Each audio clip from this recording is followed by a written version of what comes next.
Hey, welcome into Strictly Speaking. Good to have you here. So, the protests are back because school is back in session. We saw some incredible, extraordinary protests on college campuses all across this country in the spring, almost all of them exclusively anti Israel protests.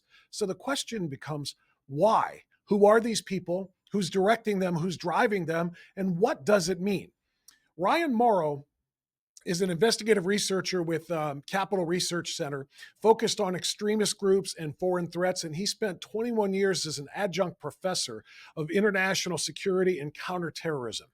Now, Ryan has recently produced a special report investigating the domestic anti Israel protest movement. And for the purposes of introducing Ryan, let me share Ryan's introduction of the report that we will discuss today. Go ahead and throw that up there for me, if you would, Dylan. Over 150 groups involved in the disruptive anti-Israel protests on college campuses and elsewhere in the United States are pro-terrorism. The vast majority support Hamas and or the October 7th terrorist attacks. The movement contains militant elements pushing it toward a wider, more severe campaign focused on property destruction and violence, properly described as domestic terrorism. Its long-term goals are revolutionary. It demands the dismantlement of America's colonialist, imperialist, or capitalist system, often calling for the U.S. to be abolished as a country. These revolutionary goals are held by the two different factions of anti-Israel extremist groups. The first faction combines Islamists, communists, Marxists, and anarchists. The second faction consists of groups with white supremacist and nationalist ideologies. They share Jew hatred, anti-Americanism, and the goal of sparking a revolutionary uprising. This study analyzes the movement and its over 150 pro-terrorist groups and draws 12 conclusions about its supporters, means, and objectives, and identifies at least 10 options for legislators, law enforcement, and concerned citizens to take action against the movement. So there it is. Over 150 pro-terrorist groups operating in the United States in support of political jihad, the destruction of Israel, and perhaps even of the United States. Today, we sort through it all with the author of the report, Ryan Mauro.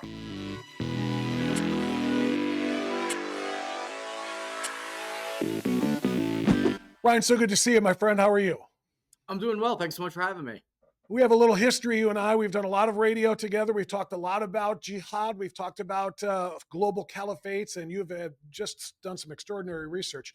But this is a different type of research. Tell me the genesis. Why did you get involved in this? Tell me about your work with Capital Research Center.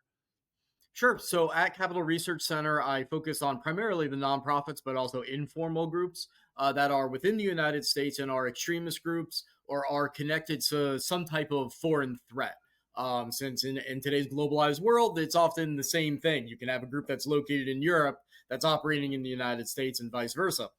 And so I focused on that, and I was hired shortly before the October 7th attacks when all of this just exploded.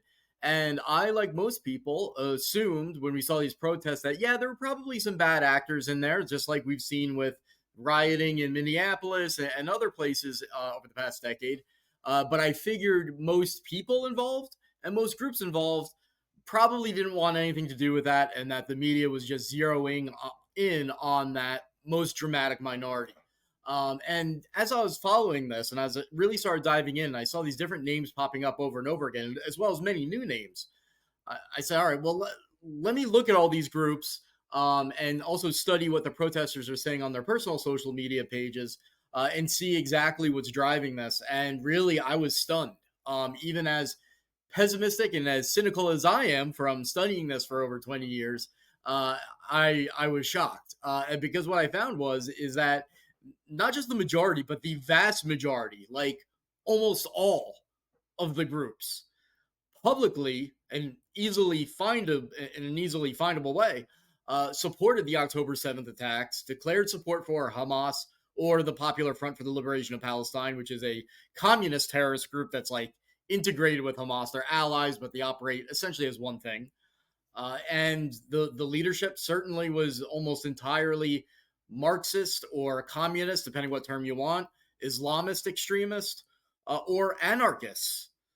And so this really amounted to a new type of extremist, or I would say domestic terrorism threat than what we've seen. We're in a new era where these networks don't just ally, they don't just sometimes share resources. They are one thing now. So that's a lot. And I want to get some of your background on the Middle East as well. You have an expertise there that makes this is very, very important to discuss. But before we do that, you just mentioned communism, and you mentioned Marxism, and you mentioned anarchism, and you mentioned Islamism. Most people don't know that there is a relationship. I've talked to Daniel Greenfield, and I've talked to a number of people about the red green axis. Can you speak to that? How those? I mean, some people wouldn't think that communists in China or Marxists in Russia have a whole lot in common with the Islamists in Iran and the other Arab and Muslim terror groups around the Middle East.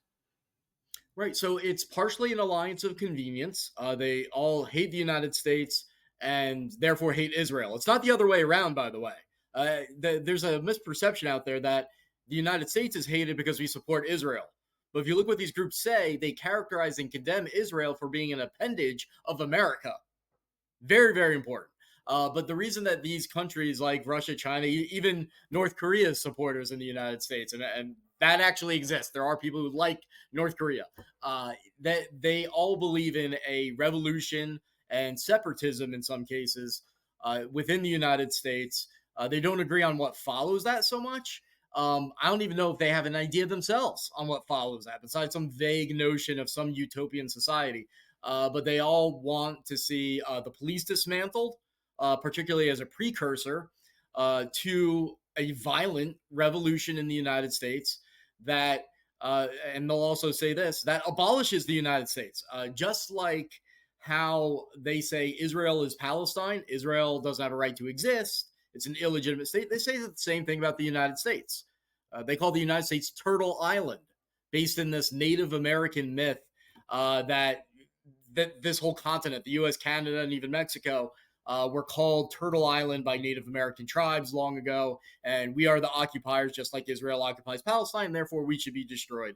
So it's partially an alliance of convenience, but I would say, based on how they talk and work together, it actually seems deeper than that. It's not like they hate each other and disagree and say, well, let's put that aside and just focus on America. There's a real brotherhood here, despite the contradictions. Yeah, so that's a fascinating dynamic, I guess, there, because I can see where they would be an alliance of convenience. They share the same goals in a lot of the same reasons. I wonder, though, and I know I'm getting ahead of things a little bit here, but I wonder, though, that at the end of the day, if they're successful and they literally run every Israeli and every Jew from the river and into the sea, and they are successful at abolishing the United States. I'm wondering at the end of the day if they're the last two standing, the communists and the Islamists. And the Islamist goal is everyone either be killed or converted. You are going to killed or converted. Excuse me. You're going to one way or the other. It's going to be we are all a one world government that is in service to the Prophet Muhammad and to Allah. I'm wondering, I can't see Putin and I can't see the Russian, Politburo or anybody else saying, yep, and bowing to Mecca. I'm wondering when there is no longer the alliance of convenience, is there a battle at the end of this for full world control? Is that what it is? Yes, but it'll be even more like a mosh pit than that, because you'll have the anarchists fighting them, the white supremacists who even though they fight with, you'll see the same propaganda being exchanged between the two of them. So the white supremacists are actually part of this same thing too, with the anarchists and the communists and the Islamists. And so they'll all kill each other, of course, if that were to happen. But they'd also kill each other within their own groups. There's factionalizing, that there's competing ideas, there's personal rivalries. What you're dealing with are a bunch of jerks, right? I mean, yeah, they're ideologically extreme, but embrace that idea, you either have to be a jerk or you become a jerk because of the morals that come along with that ideology. And you see that in these cat fighting that goes on between the groups and within the groups. Sorry, my power's going in and out. And so yeah, they would just fall apart because bad guys treat each other badly too. Yeah, no, there's no doubt. And like I said, I just wonder how they share power when it comes down to it. It reminds me in a very weird way of the Manson family murders and the whole idea of what happens when you foment this race war and black people wipe out white people, but now they don't know what to do, and so who's going to lead it? And that's when the white people emerge from the bottomless pit of the desert and take over. So it's kind of weird. To the victor go the spoils, unless there's two different groups of victors, and then they got to battle it out for those spoils. So okay, that was a little bit of kind of going down a rabbit hole. Let's talk about your research now in these 150 groups. Dylan, please throw up on the screen what I can only describe as what looks like the several circles of hell. I don't know if there's 9 of them there, but it looks like circles of hell. This is from Ryan's report, which everybody can see at capitalresearch.org. Yeah, there that is. And let's throw that up there and let our audience see it as well, if you could.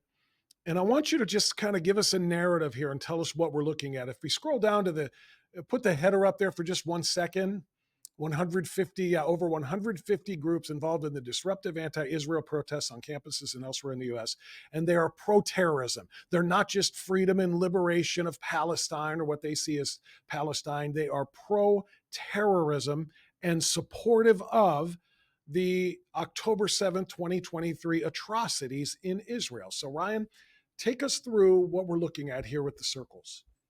Sure. So that graphic symbolizes how we categorized these over 150 groups within the study, so people could get a quick glimpse of the dynamics here and how this operates, and they understand that it really is an operation. It's not just a bunch of random guys coming together who share some bad ideas. Like there's a real division of labor that's going on here, based on each group's what they're good at, their risk tolerance. Sometimes it makes sense to have certain groups be more popular than others. But it's coordinated. You look at how they all reference each other. It's a very much a contrived thing. What you're seeing in terms of these protests across college campuses is manufactured. Even the claim that Israel is engaging in a genocide, these same groups were saying that long before October 7th. And these anti-genocide, pro-ceasefire protests started being announced before the attacks were even over. But 99% of Americans, it seems like, think that this is all a reaction to Israel's retaliation to those attacks, and people saying, oh, Israel lost their minds and went too far. Like, no, those accusations predate the attacks, and before Israel went into Gaza. So, that's just that's setting the template from what all these groups operated, and then it just kind of started getting noticed because of the news breaking on October 7th. And so they're organized into 4 circles, as best as we can tell. And that's what that image symbolizes, the escalating degree of severity and intensity of those groups. So on the outside, the outermost circle, the most tame circle, would be the political warfare circle. Those are the groups that will endorse the protests. They won't condemn the criminal activity that happens, the fighting with police, the property damage, trespassing. All of it. But they just generically support them. They bash Israel, but they're careful because they represent a big constituency. They have political access they don't want to jeopardize, and they're doing strategically the right thing. And the best example of that would be the Muslim American Society, which was founded by the Muslim Brotherhood, the parent organization of Hamas, long ago in the early 90s. And they did something very smart. They made the decision that they would support the protests, but they and other Muslim Brotherhood groups said, well, we don't want to be out in front on this and make it like a Muslim versus Jewish or Arab versus Jewish issue. It's better to have these more Marxist and anarchist radical left wingers out in the front. So you have broader appeal. And so what Muslim American Society told their preachers, because they control mosques across the country, was don't mention Hamas.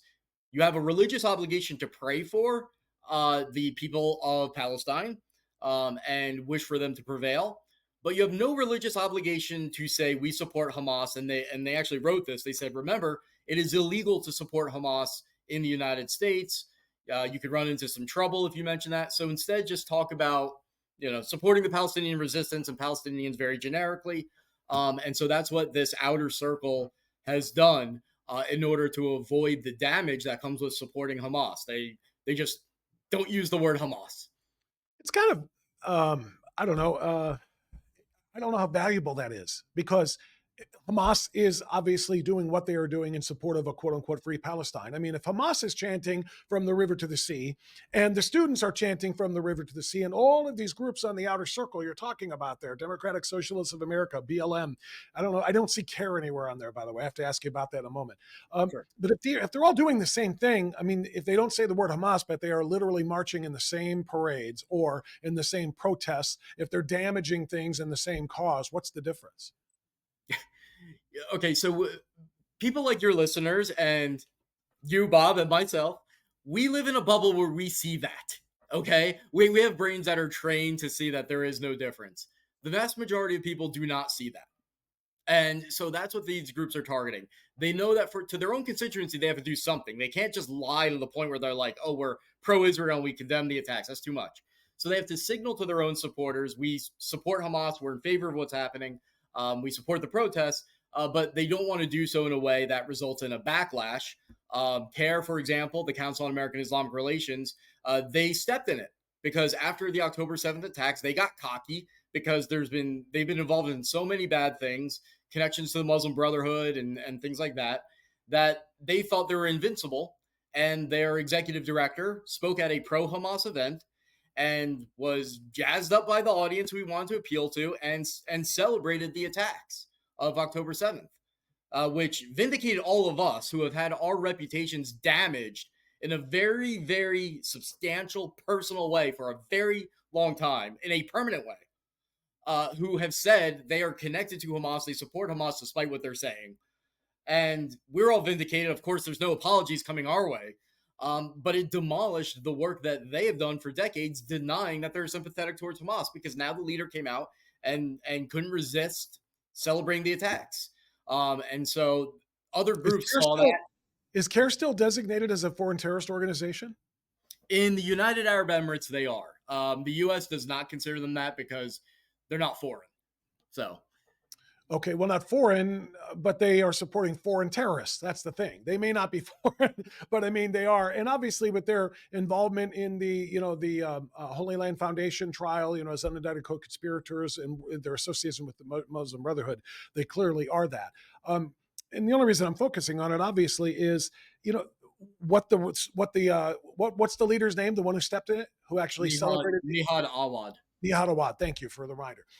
What he did was essentially tell the truth. This is who we are. This is what we believe in, and which is why they got into trouble. So I'm struggling to figure out why it is that we make any differentiation between these people at all. And what's really bizarre to me is when you look at that outer circle. Throw that back up there again, if you would, Ryan, please. As we look at that outer circle of political warfare. Yeah, the DSA, Democratic Socialists of America, the Northern California Islamic Council. I've heard of a lot of these. Put that up on the screen, if you would, Ryan, for everyone else to see. There we go. Thank you. All right. Why did I say Ryan? Dylan. Ryan, you don't have to do that. No, Dylan. I know what you mean. I'm familiar with most of those, not with all of them. But like I said, CARE didn't make its way onto that list. Why? Especially since the director, Nihad Awad, went ahead and basically fumbled and admitted their true feelings about this. Two reasons. Number one, they're actually not as prominent in terms of, we're focusing narrowly on the protests as opposed to the overall operation. And their banner doesn't appear as often on these protests as you would expect. Okay. So that's partially why. The other reason is just in the editing process as we're rushing to get it out. There were so many names, and so some of the people we're working with had to they just had to put some on, and other ones they couldn't put on. So Got it. Okay, thank you. So let's narrow scope back into this then, because I was starting to broaden that out a little bit to the general pro Hamas, pro October 7th groups. So yeah, let's focus on the protest. Take us into the next circle, circle 2 of supporters. sure. So the supporters go a step further. They're not quite calling for terrorism on U.S. soil, even though they probably support it.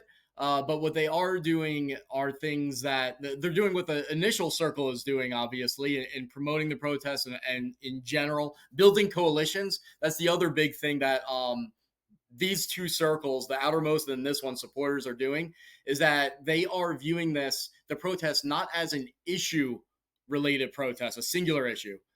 They're treating, and this is really the genius of their political strategy, this more like a political party. Like a political party has all these different planks and all these different issues, and then they bring them under one umbrella. Hmm. That's the calculation that these guys all made. Was the group that is involved in fighting against homelessness, bring them in. Why? Because there's homeless people in Gaza. Bring in the pro-choice activists. Why? Because Israel's violating women's rights because women get hurt by bombing. Every conceivable, yeah. Here's one. Here's one, because this one, everybody has kind of like just rubbed their eyes and said, wait, what? The LGBTQ activists. How are the LGBTQ activists here in the United States all joining the protests? And in fact, there's Queers for Palestine groups you see all over the place right now, which most people note if you try that stuff there, they're going to throw you off a rooftop. And yet here they are supporting that, that I don't want to say that religion, but that orthodoxy. Yeah. Yeah, yeah, it's yeah, because they support. It's not a purely religious issue because Hamas is radical Islamic, but then you also have the communists like PFLP working with them, so it's more generic than that. But yeah, I mean, there's a number, especially on social media, pro LGBT, especially pro trans. The pro trans ones are especially militant. Yes. In support of Hamas.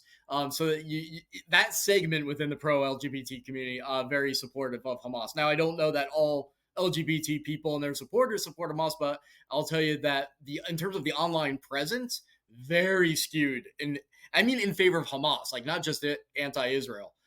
And that's partially because there's one anti-Israel LGBT group located in the West Bank that has connections to these groups in the United States that did a very good job of immediately acting as soon as October 7th happened. And they also get money from George Soros and people like that to rally them to this cause. And their justification is that, well, LGBT people are people. And so there are LGBT people suffering under Israeli rule and Israeli bombing. Therefore, it is an LGBT issue, and we take the side of Hamas. I know it's nonsensical, but that's the logic. It is absolutely nonsensical. You'd think if they wanted to identify with fellow victims, I don't know if there's anybody that's been more victimized than the Jews in all of human history. I mean, quite literally, I mean, that's the ultimate. If we go back to the Holocaust and obviously the most deadly attack on Jews since the Holocaust on October 7th, you might think, that's an oppressed group. Maybe we ought to be siding with them, not the Palestinians. But at any rate, okay, circle 3, the insiders. Take us inside that one. Oh, so sorry. So for circle 2, just to finish that up, but basically they go a step further where they are providing some type of support to the limited criminal actions. So like if someone punches a police officer in the face, you have groups like the National Lawyers Guild, Palestine Legal, Center for Constitutional Rights, groups that are pro Hamas, but nobody noticed it. Like they actually on October 7th justified the attacks. But they come in and they're the ones that sue the university and say you're discriminating against them, and they help to get them not prosecuted and that type of thing. So that's the second circle are the supporters of some of the illegal activity. Yeah. Don't go on to circle 3 then after all, because I didn't even realize that the National Lawyers Guild. Go deeper on that. The National Lawyers Guild supported October 7th, and in what way? And you said they're working hard to make sure that certain people don't get prosecuted, that kind of thing. Tell me more. Yep, that's exactly right. So if you look at they call them toolkits. These groups they give to their supporters these online like PDFs they call toolkits that have links to other resources and basic things to memorize, how to prepare to not get arrested, even if you're doing something illegal. And across the board, they'll all reference the National Lawyers Guild, Center for Constitutional Rights, Palestine Legal, in many cases, the ACLU, and groups like that. And yes, these groups, with the exception of ACLU, openly, like you go to their websites on October 7th or October 8th, and they're like, yeah, here's why it's legally justified. And so now the people that are acting in support of that cause, they then deploy their specialty, which is not legislative, suing and legal defense of criminals, and they put it towards this. Okay. So I'm peeking a little bit now into circle 3, the inciters, not insiders, but inciters, those who incite.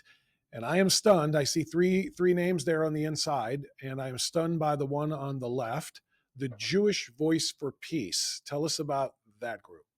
Yeah, they're a big one. They're one of the biggest, actually. I would say most influential, and that's partially because these groups like to put them out front in order to say that we're not anti-Semitic.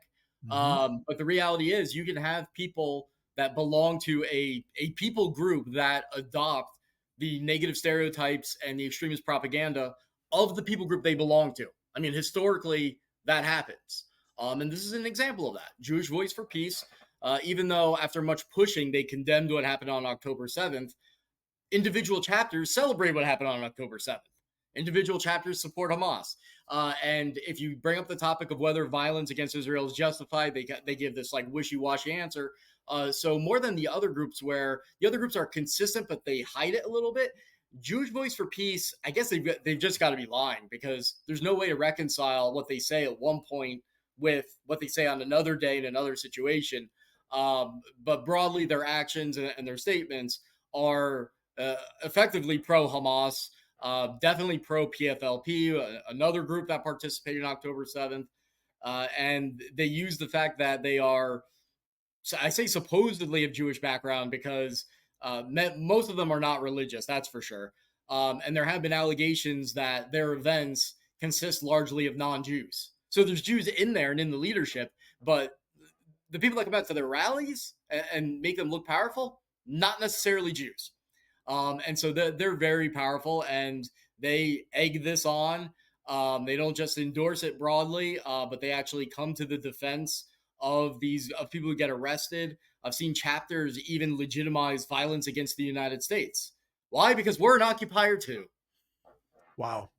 That's and now you see why, or now I understand why it was so surprising to see. They're not all Jews, and in fact, many of them are probably not at all, but they are, like you said, kind of masquerading and playing to the stereotypes of Jews, the negative stereotypes, and they are actually in reality supporters of Hamas and those who are anti-Israeli and want to wipe the state of Israel off the map. What is the Mississippi Rising Coalition? So that is a really big coalition. That includes I don't want to misspeak, so I probably shouldn't go off on a list of names, but like big ones like Dream Defenders and group. If you're an activist world, your group probably has worked with or is a member of Mississippi Rising, and they really characterize themselves as just being generic left wing, but then they get involved in this. And then you look at their social media pages, and it's much more radical than what their general website says, where they're fighting against, crony capitalism and things like that. And so that What's their background? Like what is their commonality? What do they have that make them be a part of this? it's just a coalition of a bunch of different groups with a new brand name and a new website. So Okay. it's not like a new group of people. It's just all these groups got together and they said we want to get involved in various political issues, not even related to the Middle East. And then they swung behind this. And so the insiders that we're talking about, they do things like actually tell people to escalate for Gaza. So not just what you're doing. We like what you're doing when you're fighting police and you're destroying property. Go further. Attack a wider range of targets, not just college campuses, and be more aggressive. And so some groups kind of straddle multiple circles here. So like you'll have Students for Justice in Palestine. You'll have chapters of them that are holding what they call self-defense training, at the same time saying, why are you doing this? Because the police are about to arrive and shut down our camp. So is it self-defense training? No, it's for combat against police. Right. That's inciting. They're trying to make things worse. One of the tricks that a lot of these groups use, especially the supposedly moderate ones, like U.S. Campaign for Palestinian Rights, which has 300 groups as part of their coalition, they put out these toolkits, and they're slick about this because that most people don't watch this closely. But unfortunately for them, there's folks like myself who get paid to do it now. And what they do is you'll open up the toolkit and you'll be like, all right, so it's like generic protests. Maybe there's some coded, like, hey, if you do something illegal, here's what to do if you're about to get arrested. Not a big deal. But then you look at like the last page and they'll say for more resources. And what they'll link to are anarchist militant websites where the second you go to them, there's instructions and guides and justifications for doing terrorism and seizing buildings, fighting or even killing police, lighting things on fire.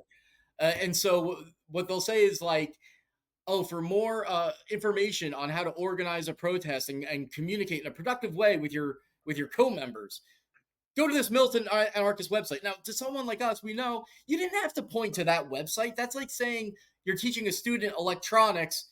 So here's a guide on how to build a bomb. Like, no, you went out of your way to say the resource I want to direct you towards is this one that will also provide for you how to do worse things. So that's a lot of information. The reason I wanted to know more specifically who they were is because in the introduction, we talked about the different types of groups that are a part of these protests, and you mentioned white supremacist groups. I see Mississippi Rising. I see in my head maybe Mississippi Burning, and I think of white supremacists. Oh, Uh, right. that's not who that is, right? No, like Patriot Front, there, Okay. in second to last circle. That would be an example of a white supremacist, or they get offended by that, so they like to call themselves white nationalists or pro-white groups. Which And I'm offended by because in no way, shape, or form call yourself a white supremacy group because that is exactly what you are. It's not about just yeah, being pro-white. I'm pro-white because I'm white, and I'm pro-black because people can be black, and it doesn't matter. But these groups that are supremacist groups intentionally try to harm others who are not like them. So that's a very different thing. I wish they would just acknowledge who they are. But tell us more about Patriot Front. so that's a group that does a lot of banners. So they'll protest separately from a lot of these groups, and they'll do. Sometimes they'll show up to their protests and like get into fistfights with the other pro Hamas people that they don't like. But they do a lot of banners that are really incendiary. They love Kanye West, even though they're white supremacists.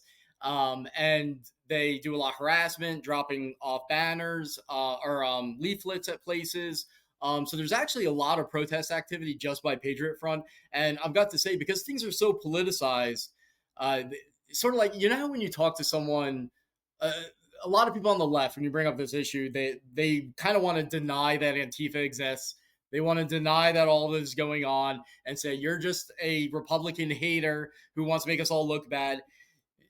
This, especially as a result of this study, I understood that some of that does happen on the other side, and that problem exists. The white nationalists ranks are growing. The right wing anti-Semitic ranks are growing. Look at Candace Owens, the white supremacist love. There's a growing traction here, and it's a problem that I think primarily Christians, Republicans, and conservatives do have a duty to acknowledge, while at the same time, obviously fighting against those hyper partisans who want to make it sound like everyone who voted for Trump is a white supremacist.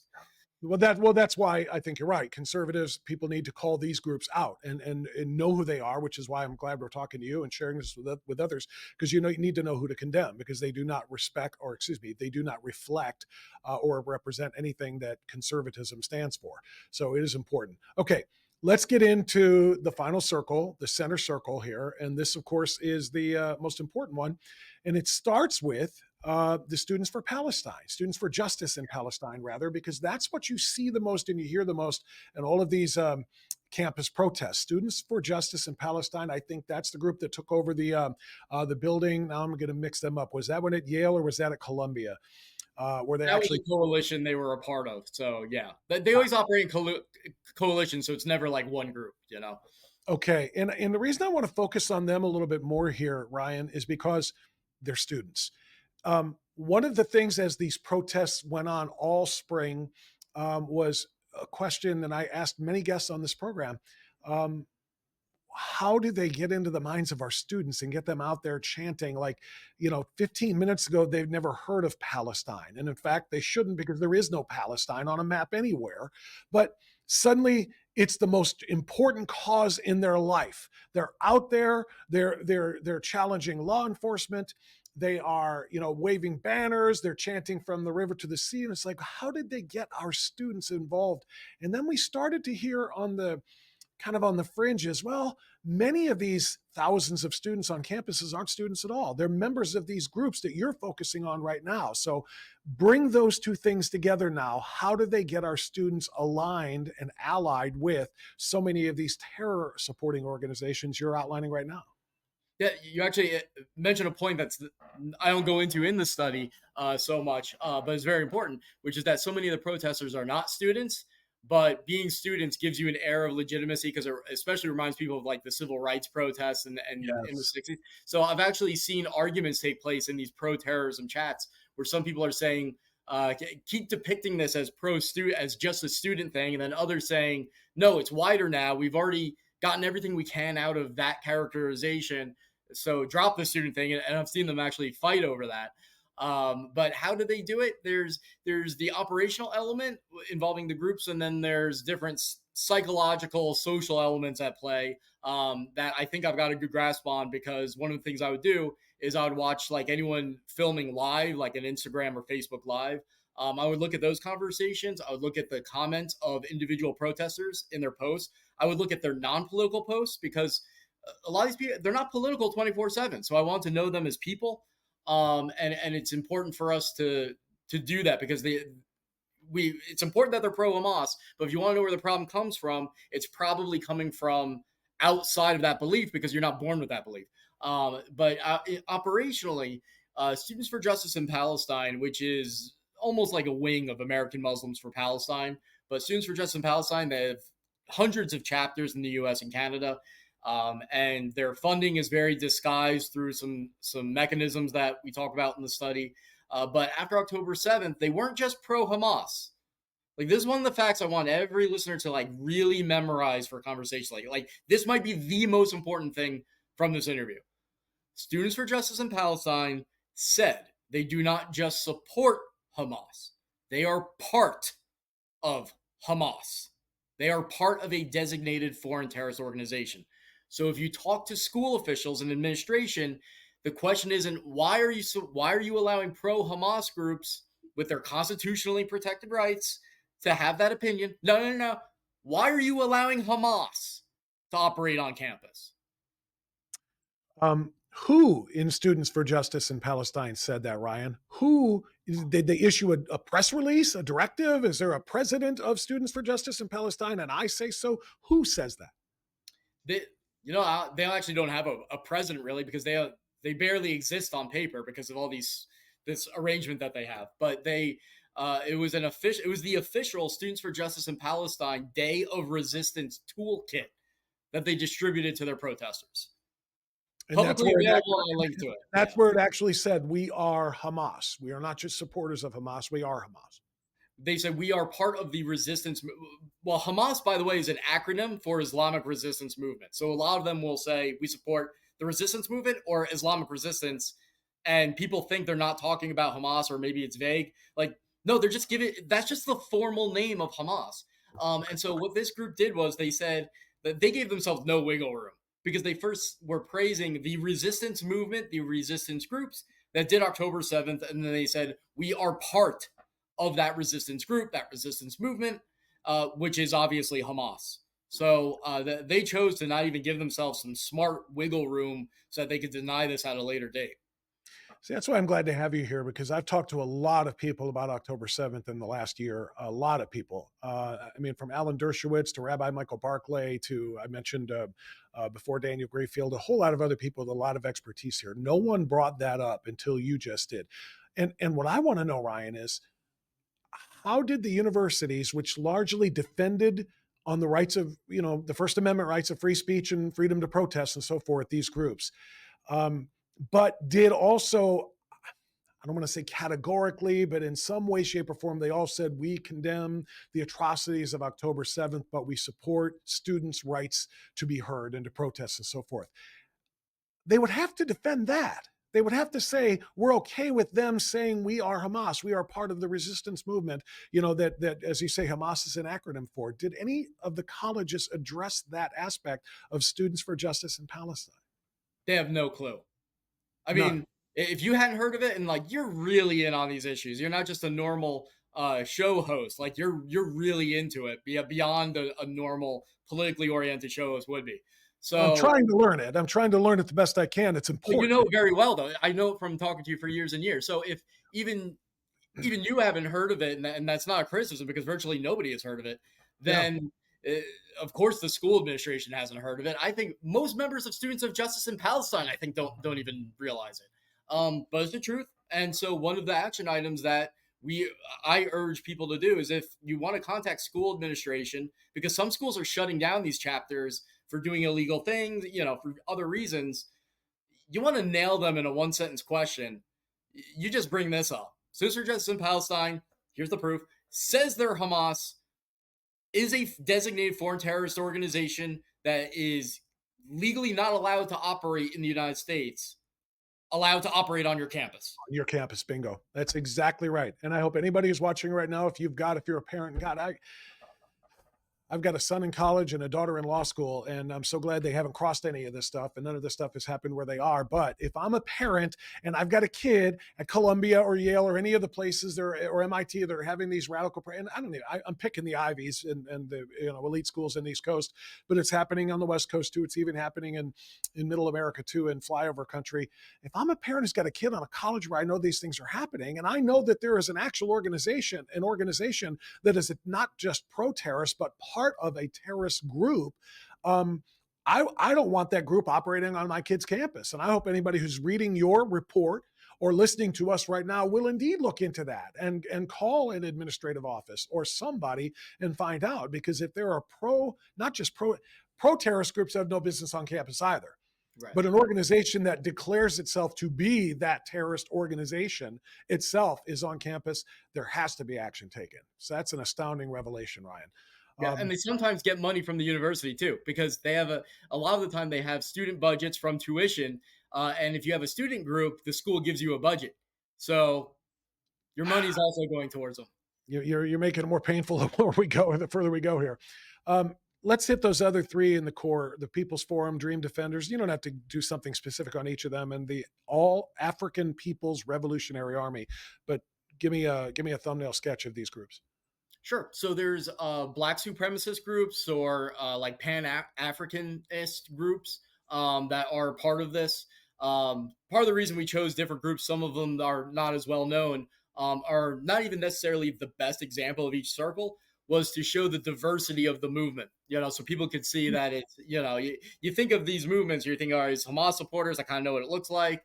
But no, they're bringing in every type of radical into this. You got white supremacist groups, and black supremacist groups all fighting on the same side. Yes, and they actually, I've seen it before, they actually like each other sometimes. And the reason is because they agree that they can't live together in a country. So that's interesting. So if we work together and tear down this country and go our separate ways, I don't got to deal with you anymore. Wow. That's fascinating. I'm sorry. Continue. This is just very informative. Go ahead. Yeah. So, and People's Forum is, that's a powerhouse. Like, not many people know about them. They're based in New York City. They've gotten, I think at one point it was $20 million, but basically there's a tech billionaire who is a US citizen living in Shanghai in China, who controls that group and a multitude of other groups under it, adjacent to it. He knows how the nonprofit sector works and how to exploit it. And he funnels money in.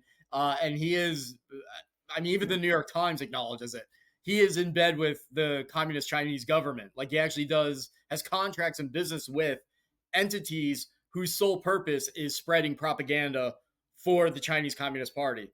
And People's Forum is one of the main inciters of the rioting that happened at Columbia University. Like, literally, student activists went to the People's Forum headquarters, met with them, and were talking about engaging in rioting, left their offices, engaged in rioting. That's amazing. It's not shocking, but it's amazing. Okay. 150 groups. You've chosen a few to put in the circles here, obviously, as you say, to kind of spotlight the diversity of the different groups, all fighting for the same cause, which is pro-terrorism, anti-Americanism, and anti-Israeli causes. You talk about 12 conclusions. We don't have time in one single show to do 12 conclusions about the supporters, means, and objectives, but give me a couple of those, maybe your top two or three, what conclusions we draw from this. And then moreover, Ryan, I want to get into the options. What can be done to limit the damage, minimize the danger that these groups pose for Israel, but more specifically for those of us here in the United States that just want to live in peace? We support our country. We support our allies in Israel.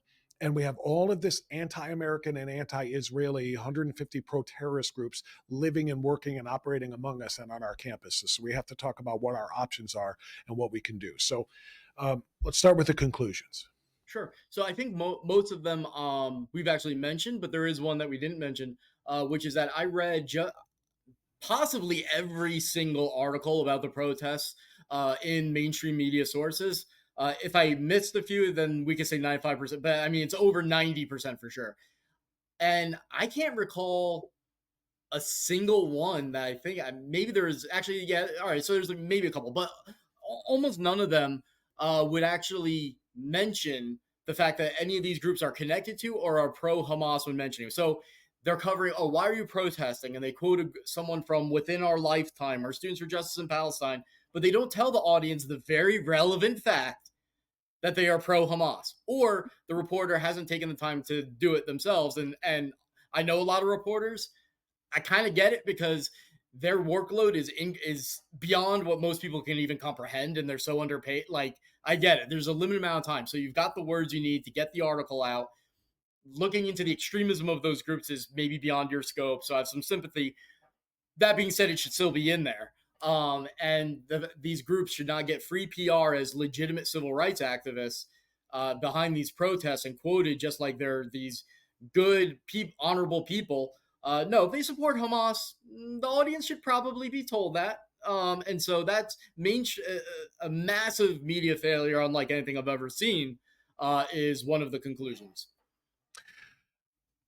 We're spending an awful lot of time on Hamas, but it's not the only terror group that's threatening Israel. As we know, Hezbollah has launched countless numbers of rockets and missiles into Israel, and now Israel is fighting that fight as well at the same time. We all know about the Houthis in Yemen. Some people may know a little bit more than others about Palestinian Islamic Jihad, which is also in Gaza and in the West Bank. So can you we're talking about Hamas. Are all of these 150 groups we're talking about Hamas affiliated or supportive, or are they more just largely pro-terror, pro-Muslim Islamic terror against Israel? They are pro-terrorism against the imperialists and colonialists. Um, America and Israel. which would be America, Israel, Canada, Europe. They just focus. They talk about the U.S. and Israel because it's the broadest appeal. But like you look at the longer conversations, they talk about getting rid of Mexico, getting rid of Canada. So that's what kind of unites all of them. But over in the Middle East, what unites them is the Iranian government and to some extent the Syrian government. But that's just an extension of the Iranian government at this point. Although there's some indications they're trying to pull away from that now. And the Iranian government supports communist terrorists, groups that are there's anarchist type groups that seem to be linked up with the Iran linked terrorists. So what you're seeing happen in the United States is reflective of Iran's strategy, where they're just trying to bring everyone together under one umbrella.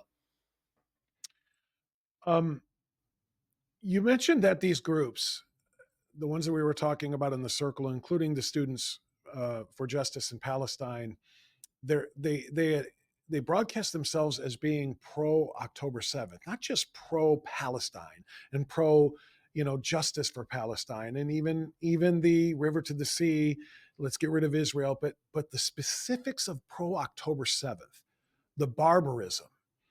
Have you seen the video, the 42 or 47-minute video that very, very precious few people have been allowed to see? I think Candace saw it. Strangely enough, it affected her the way that it did. But Rabbi Barclay saw it. Ben Shapiro saw it. The 42 or 47-minute video compilation of the atrocities as they happened with the taping from the terrorists when they recorded themselves doing some of the things they did to the babies and to the women and so forth. Have you seen that, Ryan? I haven't, and if I had the opportunity, I would personally choose not to.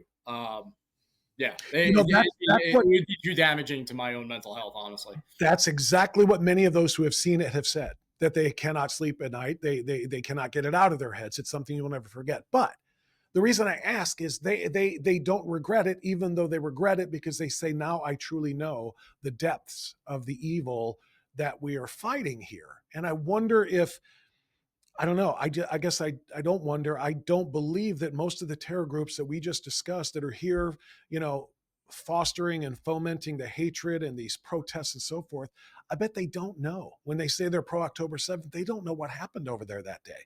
They're not even bothering to read the accounts of it, much less have an opportunity to see the video of it. I think the groups I think are fully aware, because you have to be invested But in not this. their useful tools, not their useful marchers. Well, right, but they may not. Yeah, they may not, and also because there's a lot of propaganda out there making it sound as if it was an inside job by Israel, partially that the civilian casualties were killed by Israeli forces, that Hamas actually was honorable and only targeted soldiers, and it was Palestinians from Gaza who went in on their own accord that did the worst thing. So you can't tarnish Hamas because they weren't responsible for those guys. There's all sorts of ways to escape it. That again, I mean, it would take a minute for you or I to just demolish that argument, but that's the pervasive argument. But to leave on to have a more optimistic note from all of this, because I know it really is. I mean, it is scary as hell, even as someone like me who's kind of grown immune to the effects of a lot of this. But this is bad. It's bad. It also is easily defeatable and easily, if enough people, and not even a huge number of people, did some very common sense, non-costly, minimal time expense things, you could rapidly push this back. Just like Israel surprised everybody with the beeper bombs that went off, and everyone was like, well, even the Israelis were like, well, we're so scared of Hamas because look at their capabilities. And then, my God, look at how they crumbled. Same thing could happen here in the United States if some common sense things were done. Talking to politicians about the mere fact that you cannot have a nonprofit organization that engages in criminal activity or advocates for it. Like, have those nonprofits stripped. That's easy. Yeah, it ought to be, and it shouldn't even take two seconds of thought. That's exactly what they should do. We'll come back to that, and we'll talk about some of the other options and things you can do in addition to stripping nonprofits of their status. But I just want to hit a little bit more about where we stand at the moment. Now that Yahya Sinwar is dead, and now that the Hezbollah leader was killed about 2 weeks ago, there is talk that we can probably move toward a ceasefire now. And I feel like that is the most insane thing in the world. First of all, they're still holding over 100 hostages, or around 100, supposedly. I don't know how many of them are even alive, but they're still holding hostages. And according to what we're reading, or I'm reading anyway, is some of the last things that Sinwar did was to deny that there will ever be a ceasefire. They won't agree to it. You know, the way the globalist media wants it to read, it's Israel and Benjamin Netanyahu that is resistant to the ceasefire because it's good for him politically to keep, Israel in these wars, and put, on a war footing. And, how come Biden and Harris can't convince Netanyahu to agree to it? Even if he did, Sinwar and the Hamas, I mean, these people are the ones who have said, there will be an October 8th and an October 9th, and we're going to keep doing this again and again and again. So, I mean, why is there still this push, other than what I maybe answered my own question? There's a globalist effort here that is anti-Israel to have this ceasefire. I think people have said it so often at this point. And remember, a lot of these activists have contacts with reporters. So reporters, when they need information, they have to produce this stuff so quickly. Where do they get their research from? Who do they call? The experts who study the issue. And who are the experts that study the issue? Very often they're connected to or a part of these activist groups. Yeah. I mean, that's how this works. And you're right. Hamas has never said that they would agree to a permanent ceasefire with Israel. Never. The most they've ever floated was the idea of a temporary ceasefire, obviously, so that they could grow strong and then break it and then continue. But they've never implied or suggested that they would accept the permanent existence of Israel and stop terrorism completely. No, it's just arrest so I can recharge, and that's it. But you have these false narratives out there that I think are due to the fact that these groups dominate social media. Well, one of the key successes they've had in building these large coalitions, the reasons it matters, is because you put together hundreds of groups, and it is hundreds of groups at this point, and you issue your talking points and they all tweet them out. And you might be thinking, that's not a big deal, it's just a tweet. No, they all put them out, and based on the algorithms, people who are not into the issue or just getting introduced to the issue are now getting it from all sorts of directions. So someone who cared about the abortion, the pro-choice, pro-life issue, All right, now they're getting introduced to the topic. Why? Because the pro-choice group supports Hamas. And so it goes beyond the bubble of just people who are interested in news. It's people who are interested in anything gets these messages. And then that's what generates that's what frames the debate. And then the reporters have to report on the debate, whether it's legitimate or not. They report on what people are arguing about. Now it becomes legitimate. Now that's what the politicians parrot.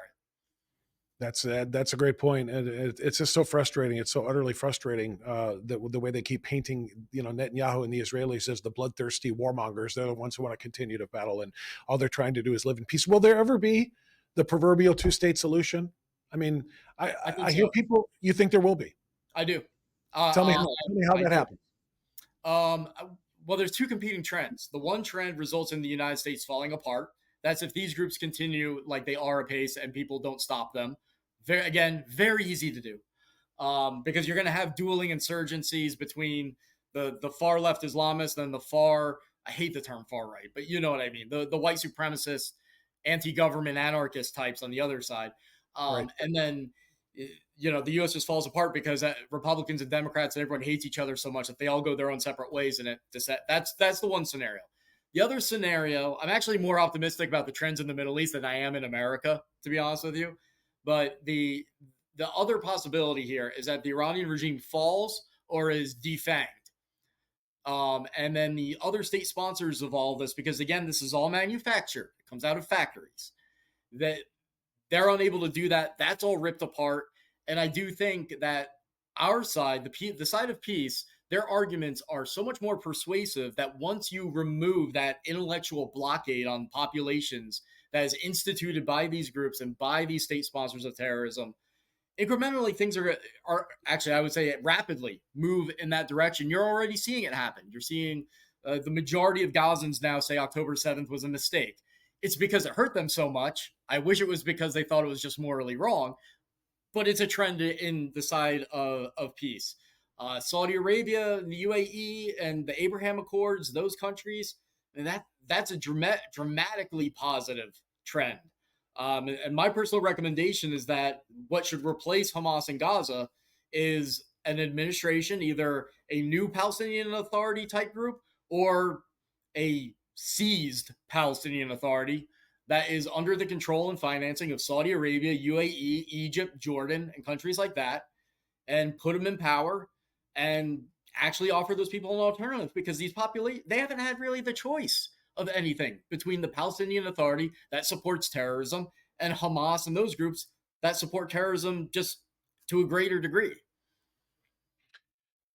It's very complex, and because there's a political consideration, and I think you just used the word intellectual consideration, but then there is the religious. We at the beginning, you and I kind of said, let's not try to paint this as overtly religious, but that is one of the elements, and the belief among the true Islamists who believe in jihad as a method of getting all things done, and who believe in establishing the global caliphate, who believe they are called by their God to wipe out Jews and to kill all Jews. It's in the Quran. Look behind the rock, there's a Jew, kill him, and on and on and on it goes. So that's the one aspect of this that makes me think there can never be peace in the form of a two-state solution, because there will always be an element of Islamic radicals or just Islamists who will never ever stop believing what their religion and their faith calls them to do, which is to wipe out Israel and wipe out Israelis and wipe out Jews. Oh yeah, there's always going to be a significant threat from those types of groups trying to spoil it. I guess my version of peace is more: do you get to a Palestinian state or a quasi-Palestinian state that, free or not, isn't that much of a harbor of terrorism? And peace is a relative term to me. So can we get to where this doesn't dominate our foreign policy anymore? To where Israel they have a threat, but it's not like what they're facing now. It's more of a nuisance. Yeah, I think actually the trends are headed in that direction. And again, a lot of that jihadist belief, yes, it comes from authentic, long-standing Islamic traditions, but those are upheld by madrasas that are funded or controlled by state sponsors of that extremism. You look at where all this comes from. It really is produced at the end of the day by state governments that can be held accountable. How many times have you been to Israel? I think 6. When, or maybe not chronologically when, but at what point will you feel safe enough to go back? I'd go tomorrow. You would, I would. while all this is going on. I would. I mean, because of what I do, I would actually be more likely to do it than a Okay, typical. But even for the typical person, if you're a my mother unique was guy. Yeah, like, I was going to say, what about me? What about somebody who has thought about going to the Holy Land? But again, I mean, I can't even imagine Americans who were captured, and taken hostage in the October 7th atrocities. Not that America is any better than anybody else, but I'm an American, and if I was there visiting or working, whatever, I mean, my goodness, I would think very, very hard about ever going back if I was, ever called to do so. well, you're not on Earth for that long. And I realize that as I get older and older. And so it's to me, you got to go to Israel at some point. I mean, if you care about these issues, if you're you got to go at some point. And it's actually best to go when the country is alert. It's sort of like the safest. You're safest from a murder, from being murdered at the location of a previous murder. Because that's where the cops are, and it's not going to happen again. So, I mean, the threat is elevated, I guess, from other times in the past, but it's less than October 7th, because October 6th was an illusion, right? I mean, you would have thought October 6th you were safe, and then look at what happened October 7th. So you I have to get the keep. feeling though. I get the feeling though that it's.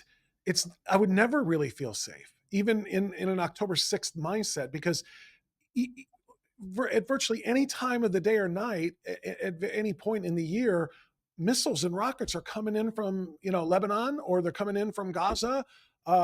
These attacks are being launched. Whether they're the full scale October 7th variety or just the missiles in Israel. You hear that siren going off, and I mean, it's a way of life there to duck and cover and get into shelters, because here comes another launch from Hezbollah, and the Iron Dome gets most of it, but not all of it.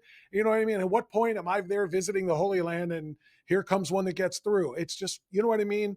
It's a Yeah. horrific way to imagine the people of Israel to live. And I just, like I said, I mean, and maybe I sound like a coward, but I feel like I don't know that I would want to take my family and put them in that jeopardy, even if it was an October 6th sensible, peaceful kind of situation. Yeah, no, I mean, the way you're feeling is the way you should feel. Like, if you care about your family, that should be your immediate impulse. You only get to the point where you feel comfortable if you've been there already, so you're kind of used to it, and you see how different it is. Like, it just feels different than what you're imagining. And then if you really think about, security's increased in moments like this. But I mean, I do tours to Saudi Arabia. I'm doing a tour in Saudi Arabia in late January. And so people, some people say, oh, well, isn't it more dangerous now? Not really. It depends where you go, and what the particular situation is where you are at that moment. These are big countries. I mean, Israel's a small country, but it's not like a city block. Like you can stay in certain parts that are safer than others. Yeah, no, I get that. And that's something to talk more in depth about, because you and I have talked about going to Sinai, which would be Yeah. an extraordinary thing, and they haven't been able to make that happen. But it's something to talk about. So, Ryan, let's come back to your report now and wrap it with countering the movement. What kinds of things? You talked about defunding some of the nonprofits, or stripping them of their nonprofit status if they're shown to be supportive of terrorist groups. What else can we do as citizens? What can our legislators do? Sure. Well, if you have the opportunity to engage a legislator, or especially a donor to a legislator, that's almost more important than your conversation with the legislator. To be honest with you, Yeah, sure. you want to get time with them. Go through the donors, not through a scheduler. And I think the stripping of nonprofits, when you lay it out like it is in the study and use those quotes, it seems like most of them aren't aware that option exists. And if that becomes a thing where you have senators and congressmen raising that, to putting that pressure on the IRS, it's going to happen, because it's just, you can't wiggle out of it. But let's see, I'm looking at the different law enforcement and legislative measures. Mhm. You can arrest and prosecute people on domestic terrorism charges, sedition charges, but in terms of stuff that the average person can actually do, deporting, well, not average person, but like the congressman and law enforcement, you can deport terrorism supporting protesters who are not American citizens, class action lawsuits. I go through all of this, but what your average person, your average listener can do. One of the things is, as you read news articles, look at the reporter who is writing about it and just email them the study, and if they mention a specific group, copy and paste the part of the study. We have an appendix in the back and say, just so you know, the group that you quoted from supports Hamas. Here's the information. It shouldn't take more than 5 minutes. And believe it or not, reporters, most of them are actually receptive to that.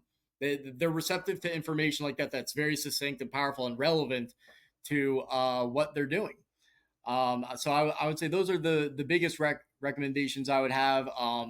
Pressuring universities, like I said, going to them about the Students for Justice in Palestine chapters, donors to universities, just about in general the environment for pro-Israel students and Jewish students especially. I would recommend that people focus on that, and also arm themselves with information. Social media matters, actually. You never know. Like, it's amazing the reach a tweet can have.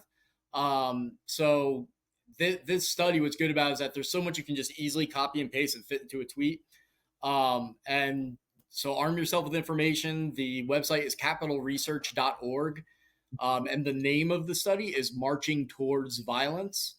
And there's all sorts of all the facts that you need without it becoming overly complicated so that you can win these arguments and educate people with just a few sentences is there.